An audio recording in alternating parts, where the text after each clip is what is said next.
اب یہ کسی شہنشاہ کی بیٹی نہیں۔ خالد رضی اللہ عنہ نے کہا اب یہ تیری بیوی ہوگی، یہ مجھے واپس کرنی پڑے گی۔ یونس ابن مرقس نے کہا ہرقل اپنی بیٹی کو واپس لینے کے لیے اپنی تمام تر سلطنت کی فوج اکٹھی کر کے دمشق پر حملہ کر دے گا، ایسا نہیں کرے گا تو فدیہ ادا کر کے اسے آپ سے واپس لے لے گا۔ خالد رضی اللہ عنہ خاموش ہو گئے۔ اگلی صبح خالد رضی اللہ عنہ واپس روانہ ہوئے۔ وہ بہت خوش تھے، انہوں نے معاہدہ نہیں توڑا تھا اور اپنا مقصد بھی پورا کر لیا تھا۔ دمشق تک جانے والا راستہ آدھا طے ہوا تھا کہ انطاکیہ کی طرف سے 12-14 گھڑ سوار آئے۔ وہ رومی تھے، ان میں ایک اونچی حیثیت کا معلوم ہوتا تھا۔ وہ خالد رضی اللہ عنہ سے ملنا چاہتا تھا، اسے خالد رضی اللہ عنہ تک پہنچا دیا گیا۔ میں شہنشاہ ہرقل کا ایلچی ہوں، اس نے کہا، اور یہ میرے محافظ ہیں۔ میں امن سے آیا ہوں، اس امید کے ساتھ کہ آپ سے بھی مجھے امن اور دوستی ملے گی۔ کیا پیغام لائے ہو؟ خالد رضی اللہ عنہ نے پوچھا۔ شہنشاہ ہرقل کو اطلاع مل گئی ہے کہ آپ نے ہماری فوج اور دمشق سے ہجرت کرنے والوں پر حملہ کیا ہے، ہرقل کے ایلچی نے کہا۔ شہنشاہ نے آپ کے حملے کے متعلق کچھ نہیں کہا، انہوں نے اپنی بیٹی واپس مانگی ہے اور کہا ہے کہ آپ جس قدر فدیہ طلب کریں گے ادا کیا جائے گا۔ شہنشاہ نے یہ بھی کہا ہے کہ آپ فیاض اور کشادہ ظرف ہیں، اگر آپ فدیہ نہ لینا چاہیں تو میری بیٹی مجھے بخش دیں۔ ہرقل نے خالد رضی اللہ عنہ کو فیاض اور کشادہ ظرف کہہ کر ان کی خوشامد نہیں کی تھی۔ وہی خالد رضی اللہ عنہ جو میدان جنگ میں دشمن کے لیے قہر تھے، میدان کے باہر اتنے ہی حلیم اور فیاض تھے۔ اگر تمہارے شہنشاہ نے بخشش مانگی ہے تو اس کی بیٹی کو بخشش کے طور پر لے جاؤ، خالد رضی اللہ عنہ نے ایلچی سے کہا اور رکابوں پر کھڑے ہو کر بلند آواز سے حکم دیا، رومیوں کے شہنشاہ ہرقل کی بیٹی کو اس کے ایلچی کے حوالے کر دو۔ خدا کی قسم، میں نے تم سب کی طرف سے اسے بخشش کے طور پر چھوڑ دیا ہے۔ ہمیں ہرقل کی سلطنت چاہیے، اس کی بیٹی نہیں۔ ہرقل کی بیٹی اس کے سفیر کے ساتھ چلی گئی۔ یونس ابن مرقس نے ٹھیک کہا تھا کہ ہرقل ہر قیمت پر اپنی بیٹی واپس لے لے گا۔ یونس کو خالد رضی اللہ عنہ نے اپنے حصے کے مال غنیمت میں سے بے انداز انعام دینا چاہا، لیکن اس نے صاف انکار کر دیا اور کہا کہ وہ باقی عمر شادی نہیں کرے گا۔ بعد میں اس نے اپنی زندگی اسلام اور جہاد کے لیے وقف کر دی تھی، لیکن اس کی باقی زندگی صرف 2 سال تھی۔ وہ جنگ یرموک میں شہید ہو گیا تھا۔ خالد رضی اللہ عنہ جب مال غنیمت کے ساتھ دمشق میں داخل ہوئے تو ان کی فوج نے دیوانہ وار ان کا استقبال کیا۔ وہ کامیاب لوٹے تھے۔ خالد رضی اللہ عنہ نے پہلا کام یہ کیا کہ امیر المؤمنین ابو بکر رضی اللہ عنہ کے نام بڑا لمبا پیغام لکھوایا، جس میں انہیں دمشق کی فتح کی خوشخبری سنائی۔ یہ بھی لکھا کہ وہ دمشق میں کس طرح داخل ہوئے تھے اور ابو عبیدہ رضی اللہ عنہ نے کیا غلطی کی تھی۔ انہوں نے تفصیل سے لکھا کہ وہ کس طرح رومیوں کے پیچھے گئے اور ان کے سالاروں توما اور ہرپیس کو ہلاک کیا، اور پھر ہرقل کی بیٹی کس طرح واپس کی۔ مال غنیمت کے متعلق لکھا کہ اس کا 5واں حصہ خلافت کے لیے جلدی بھیج دیا جائے گا۔ خالد رضی اللہ عنہ نے یہ پیغام اکتوبر 634 عیسوی کی پہلی تاریخ بمطابق 2 شعبان 13 ہجری کے روز بھیجا تھا۔ قاصد روانہ ہو گیا۔ کئی گھنٹے گزر گئے تو ابو عبیدہ رضی اللہ عنہ خالد رضی اللہ عنہ کے خیمے میں آئے۔ ابو عبیدہ مغموم تھے۔ خالد رضی اللہ عنہ نے پوچھا کہ ان کا چہرہ ملول کیوں ہے؟ ابن الولید، ابو عبیدہ رضی اللہ عنہ نے بوجھل آواز میں کہا، خلیفہ ابو بکر رضی اللہ عنہ فوت ہو گئے ہیں اور اب عمر رضی اللہ عنہ خلیفہ ہیں۔ خالد رضی اللہ عنہ سن ہو کے رہ گئے اور کچھ دیر ابو عبیدہ رضی اللہ عنہ کے منہ پر نظریں جمائے رہے۔ کب فوت ہوئے؟ خالد رضی اللہ عنہ نے سرگوشی میں یوں پوچھا جیسے سسکیاں لے رہے ہوں۔ 22 جمادی الاخر کے روز، ابو عبیدہ رضی اللہ عنہ نے جواب دیا۔ یہ تاریخ 22 اگست 634 عیسوی تھی۔ حضرت ابو بکر صدیق رضی اللہ عنہ کو فوت ہوئے 1 مہینہ اور 8 دن ہو گئے تھے۔ اطلاع اتنی دیر سے کیوں آئی؟ اطلاع جلدی آ گئی تھی، ابو عبیدہ رضی اللہ عنہ نے جواب دیا۔ مدینہ سے قاصد آیا تو اس نے دیکھا کہ ہم نے دمشق کا محاصرہ کر رکھا ہے۔ اس نے سوچا کہ محاصرے کے دوران یہ اطلاع دے دی تو اپنے لشکر میں کوحرام برپا ہو جائے گا اور اس کا محاصرے پر بہت برا اثر پڑے گا۔ اس نے صرف یہ بتایا کہ مدینہ میں خیریت ہے اور کمک آ رہی ہے۔ 1-2 دنوں بعد اس نے پیغام مجھے دے دیا اور چلا گیا۔ میں نے پڑھا اور یہی بہتر سمجھا کہ دمشق کا فیصلہ ہو جائے تو تجھے اور لشکر کو اطلاع دے دوں۔ ابو عبیدہ رضی اللہ عنہ نے نئے خلیفہ کا خط جو ابو عبیدہ رضی اللہ عنہ کے نام لکھا گیا تھا خالد رضی اللہ عنہ کو دے کر کہا، اور یہ وہ خبر ہے جو میں تجھے لڑائی ختم ہونے تک نہیں دینا چاہتا تھا۔ خالد رضی اللہ عنہ خط پڑھنے لگے۔ یہ خلیفہ عمر رضی اللہ عنہ نے ابو عبیدہ رضی اللہ عنہ کو لکھا تھا۔ خط کچھ یوں تھا، خلیفۃ المسلمین عمر کی طرف سے ابو عبیدہ کے نام، بسم اللہ الرحمن الرحیم، میں تجھے اللہ سے ڈرتے رہنے کی نصیحت کرتا ہوں۔ اللہ لازوال ہے جو ہمیں گمراہی سے بچاتا ہے اور اندھیرے میں روشنی دکھاتا ہے۔ میں تمہیں خالد بن ولید کی جگہ وہاں کے تمام لشکر کا سپہ سالار مقرر کرتا ہوں۔ فوراً اپنی جگہ لے لو۔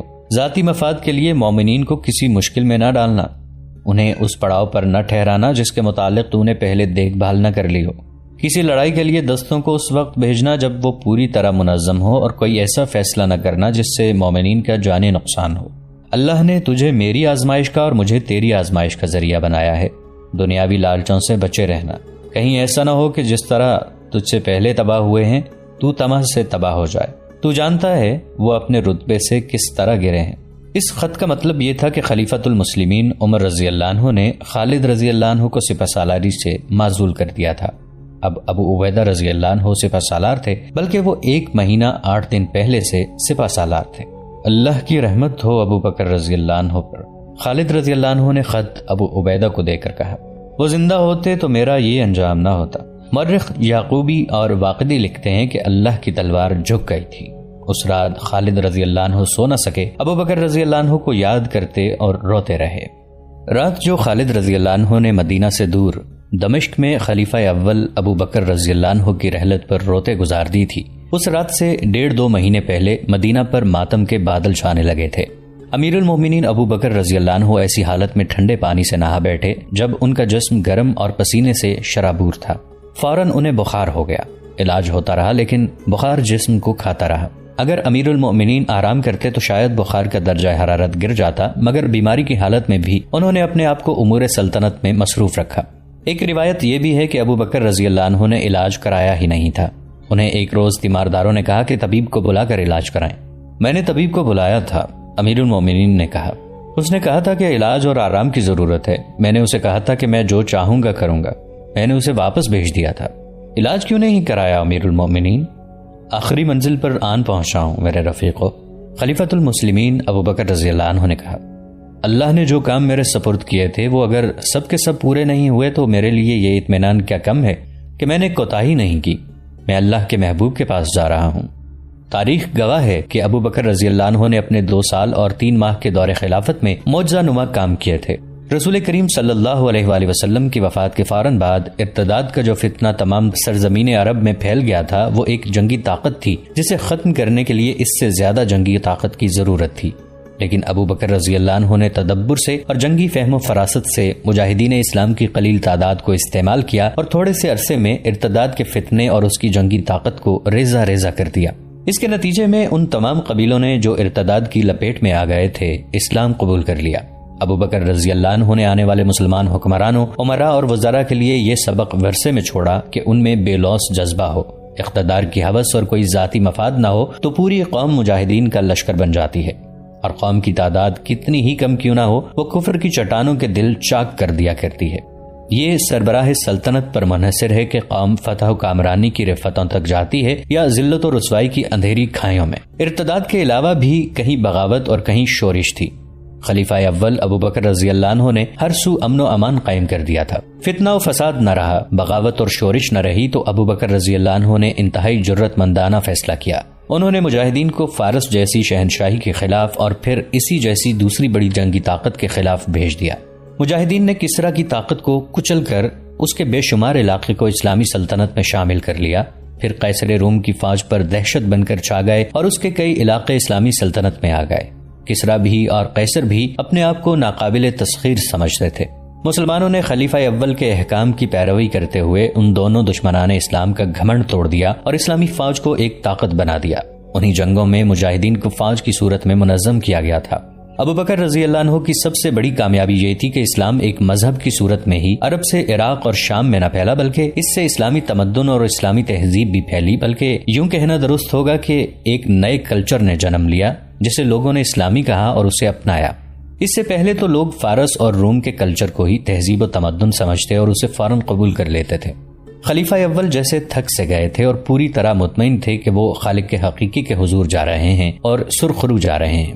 اس دور کی تحریروں سے اور مورخوں کی تحقیقات سے پتہ چلتا ہے کہ ابو بکر رضی اللہ عنہ کو ایک مسئلہ پریشان کر رہا تھا۔ یہ تھا ان کی جانشینی کا مسئلہ۔ انہوں نے اپنے اہل خانہ سے اس مسئلے کا ذکر کیا تھا۔ میرے اللہ کے رسول صلی اللہ علیہ وآلہ وسلم کو موت نے اتنی مہلت نہیں دی تھی کہ کسی خلیفہ کو خود مقرر کرتے۔ ابو بکر رضی اللہ عنہ نے کہا تھا، اس کا یہ نتیجہ نکلا کہ ثقیفہ بنی سعدہ میں مہاجرین اور انصار کے درمیان اختلاف پر فتنہ اور فساد پیدا ہو گیا تھا۔ یہ تو اللہ کو منظور نہ تھا کہ اس کے رسول صلی اللہ علیہ وآلہ وسلم کی امت، جس کی تعداد ابھی بہت تھوڑی ہے، آپس میں لڑ کر ختم ہو جائے۔ اللہ نے امت کا اتحاد میرے ہاتھ پر قائم رکھا۔ خدا کی قسم میں رسول اللہ صلی اللہ علیہ وآلہ وسلم کی امت کو اس فساد میں نہیں ڈال کر مروں گا کہ میرے بعد خلیفہ کون ہو۔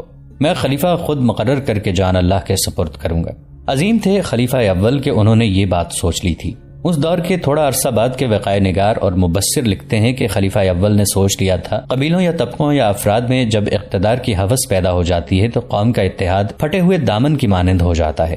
فوجوں کی پیش قدمی پسپائی میں بدل جاتی ہے، پیچھے ہٹتا ہوا دشمن آگے بڑھنے لگتا ہے، پھر فوج بھی اقتدار کی جنگ کا ہتھیار بن جاتی ہے اور سالار سلطانی کے خواب دیکھنے لگتے ہیں۔ مسلمانوں کا وہ دور فتوحات سے مالا مال ہو رہا تھا، درخشاں روایات جنم لے رہی تھیں اور یہی تاریخ اسلام کی بنیاد بن گئی تھی۔ ابو بکر رضی اللہ عنہ کی دوربین نگاہوں نے دیکھ لیا تھا کہ قیصر و کسریٰ جو پسپائی اور زوال کے عمل سے گزر رہے ہیں اور نیست و نابود ہو جانے تک پہنچ گئے ہیں، وہ مسلمانوں کے نفاق سے فائدہ اٹھائیں گے اور افریت بن کر اسلام کو نگل جائیں گے۔ کیا عمر کو لوگ قبول کر لیں گے؟ ابو بکر رضی اللہ عنہ نے اپنے اہل خانہ سے کہا، شاید نہ کریں، عمر مزاج کا بہت سخت ہے، اپنے احباب سے مشورہ لے لیتا ہوں۔ ابو بکر رضی اللہ عنہ نے عبد الرحمن رضی اللہ عنہ بن عوف کو بلایا اور تنہائی میں بٹھایا۔ ابن عوف ابو بکر رضی اللہ عنہ نے کہا، کیا تو مجھے سچے دل سے بتا سکتا ہے کہ عمر بن خطاب کیسا آدمی ہے؟ تو اسے کیسا سمجھتا ہے؟ خدا کی قسم خلیفہ رسول عبد الرحمن بن عوف رضی اللہ عنہ نے کہا، جو میں جانتا ہوں وہ اس سے بہتر نہیں جو تو جانتا ہے، جو کچھ بھی تو جانتا ہے کہہ دے۔ ابو بکر رضی اللہ عنہ نے کہا۔ خلیفہ رسول عبد الرحمن بن عوف رضی اللہ عنہ نے کہا، ہم میں کوئی بھی ایسا نہیں جو عمر بن خطاب سے بہتر ہو، لیکن اس کی طبیعت میں جو سختی ہے وہ بھی ہم میں سے کسی میں نہیں۔ رائے میری بھی یہی ہے ابن عوف۔ ابو بکر رضی اللہ عنہ نے کہا، تم سب کو عمر کی سختی اس لیے زیادہ محسوس ہوتی ہے کہ میرے مزاج میں بہت نرمی ہے۔ کیا ایسا نہیں ہوگا کہ اپنے بعد خلافت کا بوجھ اس کے کندھوں پر ڈال دوں تو اس کی سختی کم ہو جائے؟ ایسے ہی ہوگا۔ کیا تو نے نہیں دیکھا کہ میں کسی پر سختی کرتا ہوں تو عمر اس کے ساتھ نرمی سے پیش آتا ہے، اور میں کسی کی کوتاہی یا غلطی پر اپنا رویہ نرم رکھتا ہوں تو عمر اس پر سختی کرتا ہے۔ وہ سمجھتا ہے کب سختی اور کب نرمی کی ضرورت ہے۔ بے شک ایسا ہی ہے، عبد الرحمن رضی اللہ عنہ نے کہا۔ خلیفہ رسول، بے شک ایسا ہی ہے، اس بات کا خیال رکھنا ابو محمد۔ ابو بکر رضی اللہ عنہ نے کہا، میرے تیرے درمیان جو باتیں ہوئی ہیں یہ کسی اور تک نہ پہنچیں۔ عبد الرحمن رضی اللہ عنہ بن عوف چلے گئے تو امیر المؤمنین نے اپنے ایک اور رفیق اور مشیر عثمان رضی اللہ عنہ بن عفان کو بلایا۔ ابو عبداللہ، ابو بکر رضی اللہ عنہ نے عثمان بن عفان رضی اللہ عنہ سے کہا، تجھ پر اللہ کی رحمت ہو، کیا تو بتا سکتا ہے کہ عمر بن خطاب کیسا آدمی ہے؟ امیر المؤمنین عثمان بن عفان رضی اللہ عنہ نے جواب دیا، خدا کی قسم ابن الخطاب کو تو مجھ سے زیادہ اچھی طرح جانتا ہے، پھر تو مجھ سے کیوں پوچھتا ہے؟ اس لیے کہ میں اپنی رائے رسول اللہ صلی اللہ علیہ وآلہ وسلم کی امت پر نہیں ٹھونسنا چاہتا۔ ابو بکر رضی اللہ عنہ نے کہا، میں تیری رائے ضرور لوں گا۔ امیر المومنین عثمان بن عفان رضی اللہ عنہ نے کہا، عمر کا باطن اس کے ظاہر سے اچھا ہے اور جو علم و دانش اس کے پاس ہے وہ ہم میں سے کسی میں بھی نہیں۔ ایک اور سوال کا جواب دے دے ابو عبداللہ۔ ابو بکر رضی اللہ عنہ نے عثمان رضی اللہ عنہ بن عفان سے کہا، اگر میں اپنے بعد خلافت عمر کے سپرد کر جاؤں تو تیرا کیا خیال ہے کہ وہ تم پر سختی کرے گا؟ ابن خطاب جو بھی کچھ کرے گا ہم اس کی اطاعت میں فرق نہیں آنے دیں گے۔ عثمان رضی اللہ عنہ نے کہا، ابو عبداللہ اللہ تجھ پر رحم و کرم کرے۔ ابو بکر رضی اللہ عنہ نے کہا، میں نے جو تجھے کہا ہے اور جو تو نے مجھے کہا ہے یہ کسی اور کے کانوں تک نہ پہنچے۔ ابو بکر رضی اللہ عنہ نے کئی اور صحابہ کرام سے عمر رضی اللہ عنہ کے متعلق رائے لی، ان میں مہاجرین بھی تھے، انصار بھی۔ ابو بکر رضی اللہ عنہ نے ہر ایک سے کہا تھا کہ وہ کسی اور سے اس گفتگو کا ذکر نہ کرے، لیکن یہ معاملہ اتنا اہم تھا کہ انہوں نے ایک دوسرے کے ساتھ بات کی۔ یہ آئندہ خلافت کا معاملہ تھا اور صحابہ کرام کے لیے مسئلہ یہ تھا کہ ابو بکر رضی اللہ عنہ عمر رضی اللہ عنہ کو خلیفہ مقرر کر رہے تھے۔ عمر رضی اللہ عنہ سخت طبیعت کے مالک تھے، ان کے فیصلے بڑے سخت ہوتے تھے اور وہ بڑی سختی سے ان پر عمل کراتے تھے۔ ان سب نے ایک وفد اس مقصد کے لیے بنایا کہ ابو بکر رضی اللہ عنہ کو قائل کریں کہ عمر رضی اللہ عنہ بن خطاب کو خلیفہ مقرر نہ کریں۔ جب یہ وفد خلیفہ اول کے پاس گیا تو وہ لیٹے ہوئے تھے، بخار نے انہیں اتنا کمزور کر دیا تھا کہ اپنے زور سے اٹھ بھی نہیں سکتے تھے۔ امیر المومنین وفد کے قائد نے کہا، خدا کی قسم عمر خلیفہ نہیں ہو سکتا، اگر تو نے اس کو خلیفہ مقرر کر دیا تو اللہ کی باز پرس کا تیرے پاس کوئی جواب نہیں ہوگا۔ عمر تیری خلافت میں سب پر روب اور غصہ جھاڑتا ہے، وہ خود خلیفہ بن گیا تو اس کا رویہ ظالموں جیسا ہو جائے گا۔ ابو بکر صدیق رضی اللہ عنہ کو غصہ آ گیا، انہوں نے اٹھنے کی کوشش کی لیکن اٹھ نہ سکے۔ مجھے بٹھاؤ، انہوں نے غصیلی آواز میں کہا۔ انہیں سہارا دے کر بٹھایا گیا۔ کیا تم سب مجھے اللہ کی باز پرس سے اور اس کے غضب سے ڈرانے آئے ہو؟ ابو بکر رضی اللہ عنہ نے غصے اور نقاہت سے کامتی ہوئی آواز میں کہا۔ میں اللہ کے حضور جا کر کہوں گا کہ ارے رب، میں نے تیرے بندوں میں سے بہترین بندے کو خلافت کی ذمہ داری سونپی ہے، اور میں نے جو کہا ہے وہ تمام لوگوں کو سنا دو۔ میں نے عمر بن خطاب کو خلیفہ مقرر کر دیا ہے۔ وہ سب جو ابو بکر رضی اللہ عنہ کو ان کے فیصلے کے خلاف قائل کرنے آئے تھے خاموش ہو گئے اور شرمسار بھی ہوئے کہ انہوں نے امیر المومنین کو بیماری کی حالت میں پریشان کیا ہے۔ وہ سب اٹھ کر چلے گئے۔ اس سے اگلے روز ابو بکر رضی اللہ عنہ نے عثمان بن عفان کو بلایا۔ عثمان رضی اللہ عنہ خلیفہ کے کاتب تھے۔ ابو عبداللہ ابو بکر رضی اللہ عنہ نے عثمان رضی اللہ عنہ سے کہا، لکھ جو میں بولتا ہوں۔ انہوں نے لکھوایا، بسم اللہ الرحمن الرحیم۔ یہ وصیت ہے جو ابو بکر بن ابو قحافہ نے اس وقت لکھوائی ہے جب وہ دنیا سے رخصت ہو کر موت کے بعد کی زندگی میں داخل ہو رہا تھا۔ ایسے وقت پکا کافر بھی ایمان لے آتا ہے، اور جس نے کبھی سچ نہ بولا ہو وہ بھی سچ بولنے لگتا ہے۔ میں اپنے بعد عمر بن خطاب کو تمہارا خلیفہ مقرر کرتا ہوں۔ تم سب پر اس کی اطاعت فرض ہے۔ میں نے تمہاری بھلائی اور بہتری میں کوئی کسر نہیں رہنے دی۔ اگر عمر نے تم پر زیادتی کی اور عدل و انصاف نہ کیا تو وہ ہر انسان کی طرح اللہ کے حضور جواب دہ ہوگا۔ مجھے امید ہے کہ عمر عدل و انصاف کا دامن نہیں چھوڑے گا۔ میں نے جو فیصلہ کیا ہے اس میں تمہاری بھلائی اور بڑائی کے سوا اور کچھ نہیں سوچا۔ وصیت لکھواتے لکھواتے ابو بکر رضی اللہ عنہ پر غشی طاری ہو گئی تھی۔ انہوں نے یہاں تک لکھوایا، میں اپنے بعد عمر بن خطاب کو، اور وہ غشی میں چلے گئے۔ عثمان بن عفان رضی اللہ عنہ نے خود یہ فقرہ مکمل لکھ دیا، تمہارا خلیفہ مقرر کرتا ہوں، تم سب پر اس کی اطاعت فرض ہے۔ میں نے تمہاری بھلائی اور بہتری میں کوئی کسر نہیں رہنے دی۔ ابو بکر رضی اللہ عنہ ہوش میں آ گئے۔ ابو عبداللہ ابو بکر رضی اللہ عنہ نے کہا، پڑھ جو میں نے لکھوایا ہے۔ عثمان بن عفان رضی اللہ عنہ نے پڑھ کر سنایا۔ اللہ اکبر۔ ابو بکر رضی اللہ عنہ نے کہا، خدا کی قسم جو تو نے سوچ کر لکھا ہے وہ سوچ غلط نہیں تھی۔ تو نے یہ سوچ کر عبارت پوری کر دی کہ میں غشی کی حالت میں ہی دنیا سے رخصت ہو گیا تو نامکمل وصیت خلافت کے لیے جھگڑے کا باعث بن جائے گی۔ بے شک امیر المومنین عثمان بن عفان رضی اللہ عنہ نے کہا، میں نے یہی سوچ کر عبارت مکمل کر دی ہے، اللہ تجھے اس کی جزا دے۔ ابو بکر رضی اللہ عنہ نے کہا، انہوں نے عثمان بن عفان کے الفاظ نہ بدلے اور وصیت مکمل لکھوا دی۔ مجھے اٹھا کر مسجد کے دروازے تک لے چلو۔ امیر المومنین نے کہا۔ ان کے مکان کا ایک دروازہ مسجد میں کھلتا تھا، وہ دروازہ کھولا گیا، نماز کا وقت تھا، بہت سے لوگ مسجد میں آ چکے تھے۔ ابو بکر رضی اللہ عنہ کی زوجہ اسما بنت عمیس انہیں دونوں ہاتھوں سے سہارا دے کر مسجد والے دروازے تک لے گئیں۔ نمازیوں نے انہیں دیکھا تو متوجہ ہوئے۔ میرے بھائیو، ابو بکر رضی اللہ عنہ نے نقاہت کے باوجود بلند آواز سے بولنے کی کوشش کرتے ہوئے کہا، کیا تم اس شخص پر راضی ہوگے جسے میں خلیفہ مقرر کروں؟ میں نے اس میں تمہاری بھلائی سوچی ہے اور اپنے کسی رشتہ دار کو خلیفہ مقرر نہیں کیا۔ میرے بعد عمر بن خطاب خلیفہ ہوگا، کیا تم سب اس کی اطاعت کرو گے؟ ہاں امیر المومنین۔ بہت سی آوازیں سنائی دیں، ہم اس فیصلے کو قبول کرتے ہیں، ہم ابن خطاب کی اطاعت قبول کریں گے۔ اس کے بعد ابو بکر رضی اللہ عنہ نے وصیت پر اپنی مہر ثبت کر دی۔ ابو بکر رضی اللہ عنہ کا پیشہ تجارت تھا، لیکن خلافت کا بوجھ کندھوں پر آ پڑا تو تجارت کی طرف توجہ نہ دے سکے۔ گزر اوقات تو کرنی ہی تھی، انہوں نے اپنے کنبے کے لیے بیت المال سے کچھ الاؤنس منظور کرا لیا تھا۔ اب جب انہوں نے محسوس کیا کہ وہ زندہ نہیں رہ سکیں گے تو انہوں نے اپنے اہل خانہ سے کہا کہ جو ان کی تھوڑی سی زمین ہے وہ ان کی وفات کے بعد بیچ کر یہ تمام رقم جو وہ گزارے کے لیے بیت المال سے لیتے رہے ہیں بیت المال میں جمع کرا دیں۔ سب میرے قریب آ جاؤ۔ ابو بکر رضی اللہ عنہ نے آخری وقت اہل خانہ کو بٹھا کر کہا، مجھے صرف 2 کپڑوں کا کفن پہنا کر دفن کر دینا۔ تم دیکھتے رہے ہو کہ میں ایک ہی کپڑا پہنا کرتا تھا، اس کے ساتھ ایک کپڑا اور ملا لینا، ان کپڑوں کو پہلے دھو لینا۔ ہم 3 نئے کپڑے لے سکتے ہیں۔ عائشہ رضی اللہ عنہ نے کہا، کفن 3 کپڑوں کا ہوتا ہے؟ نہیں عزیز بیٹی۔ ابو بکر رضی اللہ عنہ نے کہا، کفن تو اس لیے ہوتا ہے کہ جسم سے کوئی مواد اور نمی نکلے تو اسے کفن چوس لے۔ کفن پرانے کپڑوں کا ہوا تو کیا، نئے کپڑے پہننے کا حق زندہ لوگوں کا ہے۔ مجھے غسل اسما بنت عمیس یعنی ان کی زوجہ دیں گی، اگر اکیلے غسل نہ دے سکے تو اپنے بیٹے کو ساتھ لے لے۔ اتنے میں اندر اطلاع دے دی گئی کہ عراق کے محاذ سے مسنا بن حارثہ آئے ہیں۔ تو دوستو یہ تھی ہماری آج کی ایپیسوڈ، امید کرتے ہیں آپ کو ہماری ایپیسوڈ پسند آئی ہوگی۔ جانے سے پہلے اس ویڈیو کو لائک، شیئر اور کامنٹ کرنا مت بھولیے، اور اگر آپ ہمارے چینل پر نئے ہیں تو اسے سبسکرائب کیجئے اور بیل آئیکن پر کلک کیجئے تاکہ آپ کو تمام ویڈیوز فوراً ملتی رہیں۔